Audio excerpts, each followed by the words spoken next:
Good day. Greetings from Shanghai, China. My name is Charlie Shen, International Director of Greater China. Thank you for watching this pre-recorded video in which I'm going to share with you some overview of Greater China markets. Hope the following information be useful to you.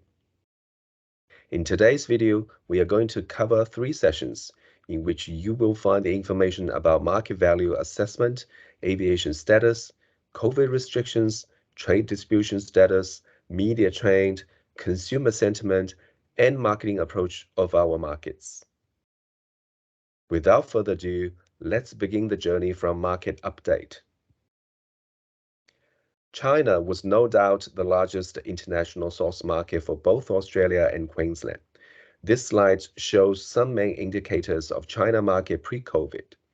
To name a few, over $10 billion of OVE for Australia and $1.6 billion for Queensland, 1.3 million visitors to Australia and nearly 500,000 to Queensland. Please note, these figures were leisure visitors only.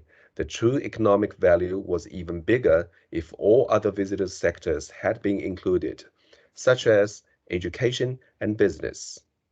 By year-end 2019, China had become the largest source market in terms of the visitor number and visitor expenditure.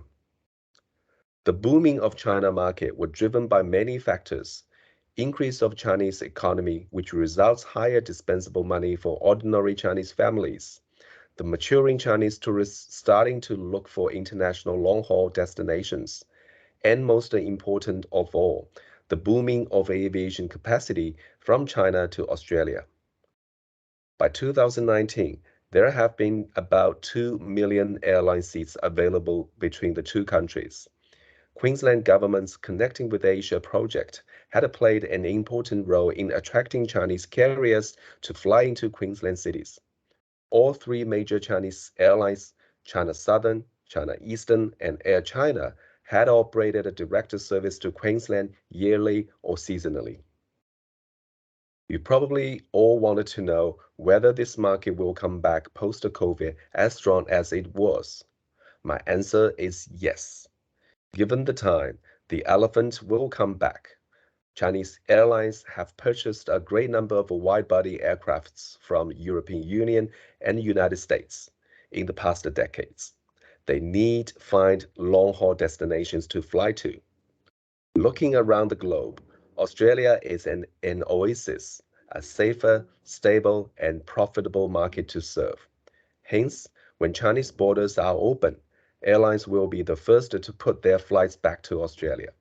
Of course, Australia will face severe competition from all around the world, where it might not be the oasis, but come with big promotional money to lure Chinese tourists. Overshadowed by mainland China, the value of Hong Kong and Taiwan markets doesn't often catch much attention from the industry. In fact, these 2 markets combined have generated more than $1,700 million in OVE for Australia year-end 2019. Unlike mainland China, Hong Kong and Taiwan are mature markets. 57% of visitors from Hong Kong are repeat visitors, which means the holiday visitors from those markets are attracted by various attributes of the experiences the destination has to offer, rather than some subjective factors like braggability we have seen in mainland China. The aviation capacity from this market was stable and sufficient to support natural growth of it. With 500,000 seats per year, most airlines enjoy the benefit of not over-competing and the relatively satisfying revenue, which is important to a sustainable service. One thing to note that as Queensland's traditional migrants markets, Taiwan has more services to Queensland than any other states in Australia. When it comes to the returning of these 2 markets, although there are a lot of difference between the 2 markets, they both have one thing in common, that neither of them adopts zero COVID policy anymore. Hong Kong has just dropped its zero policy recently. As the result of that, more and more restrictions have been eased in Hong Kong and Taiwan.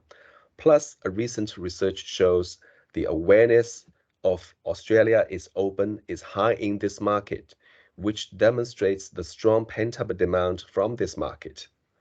These are the signs of markets being on the path to recovery. In previous slides, the value of Greater China market was demonstrated in the form of visitor OVE, aviation capacity, etc. What are these markets look like now or at the horizon? Here are some indicative figures showing what the airlines feel under current circumstances.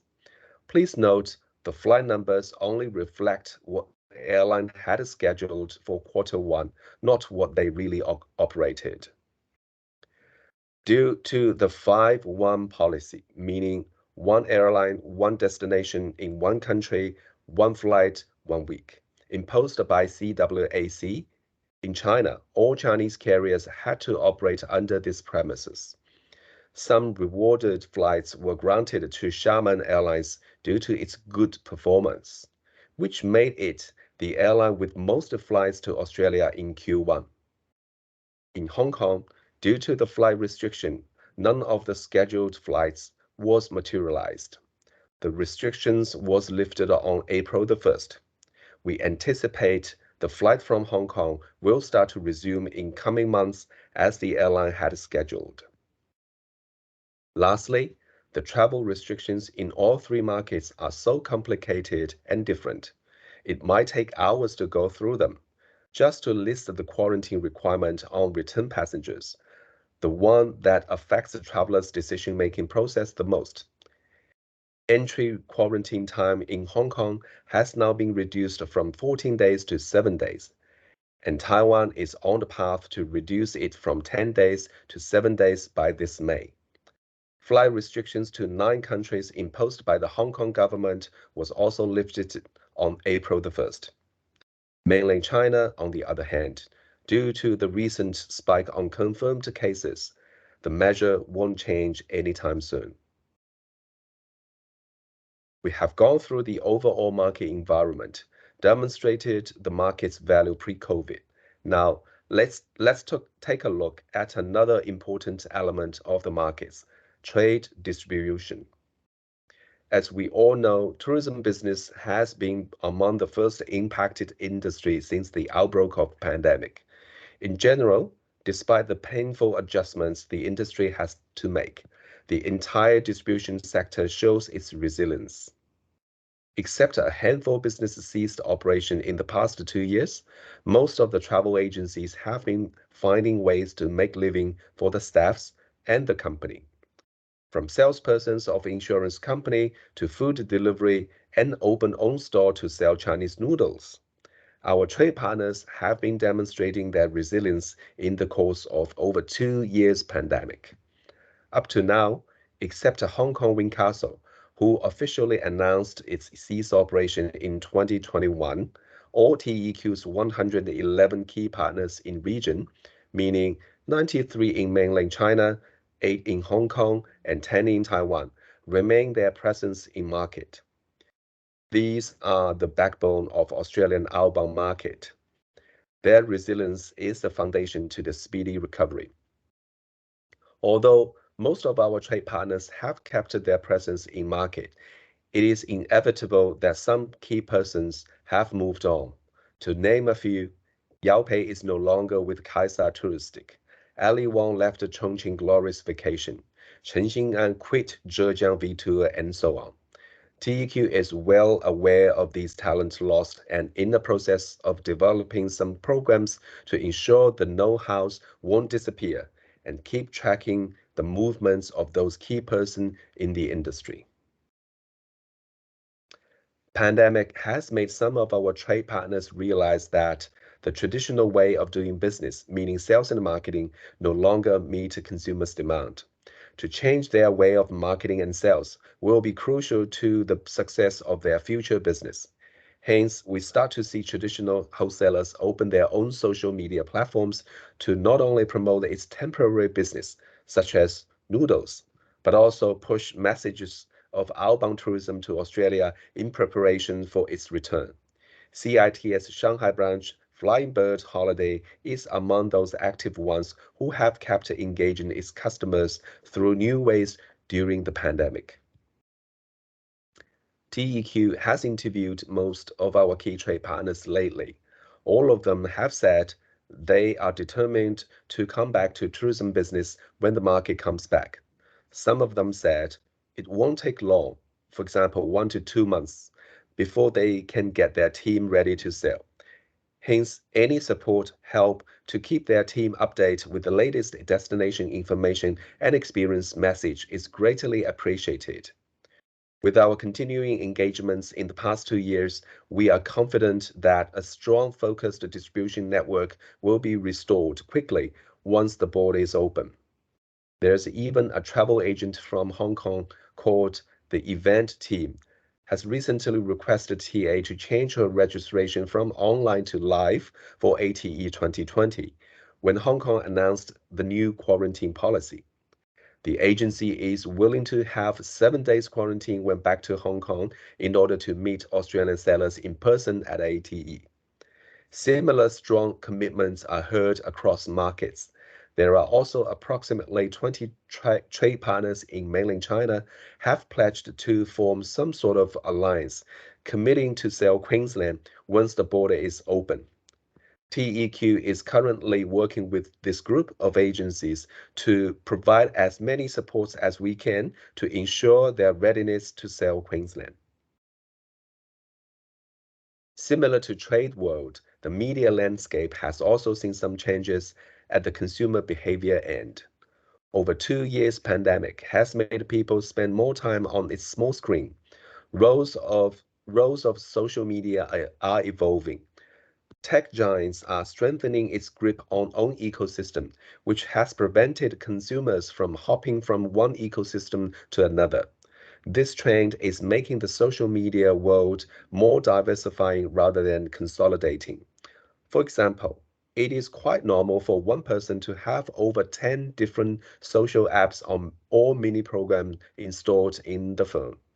In order to attract and retain our targeted consumers, enhancing their experiences when they are searching for information on our destinations through social channels, TEQ has developed a social mechanism called China's Social Matrix, in which 9 different social channels within different ecosystems were consolidated by strategically planned contents and traffic driving strategy. Well-planned contents with a little bit help from latest technology have enabled TEQ to engage our target audience more systematically and effectively. On the front of traditional media, pandemic seems to have had some positive impacts on them. People have more time to watch TV now. Research shows that various reality shows continue to be the most watched entertainment program across different TV channels. TEQ has kept a close eyes in this area and prepared to explore opportunities on suitable reality show, which will bring Queensland to the front of Chinese audience. Now, the consumer sentiment. Consumer sentiment in China is mainly affected by COVID containment. A recent spike of the confirmed case in both mainland China and Hong Kong has brought down almost all the indicators in this report period. Take a holistic view, the consumer confidence in China has been holding steadily in the past 2 years. This is an indicator of consumers' economic status. Chinese has the custom of saving money for the worst to come. Hence, relatively large number of bank savings have made Chinese people more confident during the challenging time. This indicator is the foundation to the pent-up demand. The stronger economic status are, the more tendency to spend money on international travel when the border is open. One example, China National Tourism Authority said last year there were 260 million domestic trips were made by Chinese during a week-long holiday in May 2021. It surpassed the number that was made same time pre-COVID in 2019. The confidence in economic outlook enables Chinese people to make plans for international holiday, building up the pent-up demands. So far, we have covered most of the external factors of marketing. Let's take a look now at what is TEQ's reaction to those factors. TEQ has developed a phased marketing approach for international markets. You probably will hear or have heard from my colleagues from other markets. Greater China has adopted the same approach, except we are in the earlier stage. With borders shut, to keep Queensland on top of mind and maintain relationships is our key priority. The trigger for us to enter next phase will be the announcement of quarantine-free travel by the respective government. We believe the lift of quarantine requirements by the governments will also be in phase, which we have seen that already in Hong Kong and Taiwan. Full-scale tactical marketing campaign will be launched when the flights can take tourists to Australia and quarantine-free when come back. We have been doing all the work to prepare the trade partners, the media, and ourselves for that day to come. Keeping the strategic goals in mind, TEQ Greater China team has taken the initiatives in developing various programs to engage our partners and customers to keep Queensland on top of mind. When travel and meet is possible, we go out, organizing events with Queensland theme, passing on the warmth of Queensland greetings, and more importantly, Queensland destination updates. In the middle, the picture was an event held in southern China, targeting 30 plus travel trade partners who are specialized in the tailor-made and luxury travel. Outdoor setting, plus lots of Queensland pops and detailed destination information, has left all the participants an unforgettable Queensland memory. When travel and meet is not possible, our team sets up live stream equipment in the office, engage our trade and consumers through TEQ-owned social media. Thousands of travel trade partners have received online training through our live show called Channel Q. And this is the picture shows on the right bottom.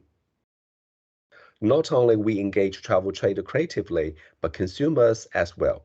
Left bottom picture shows a Queensland-themed room in one of the Hong Kong's iconic hotel group's property, the Miramar Hotel. To leverage the trend of staycation, meaning stay in the city hotel for a vacation in Hong Kong, TEQ was in partnership with Tourism Australia Hong Kong to set up some rooms in the hotel with Queensland theme. It was well received by Hong Kong media and hotel guests who stayed in the room for vacation, claiming that this reminds me my holiday in Australia. To wrap up today's presentation, Greater China was the largest international source market for Queensland and it will reborn from the ashes of pandemic-ruined land. A little bit patience and some continuing attention on the market will be rewarded with long-term prosperity in the future. In that, I believe. Thank you very much for your attention. Hope you have a great day.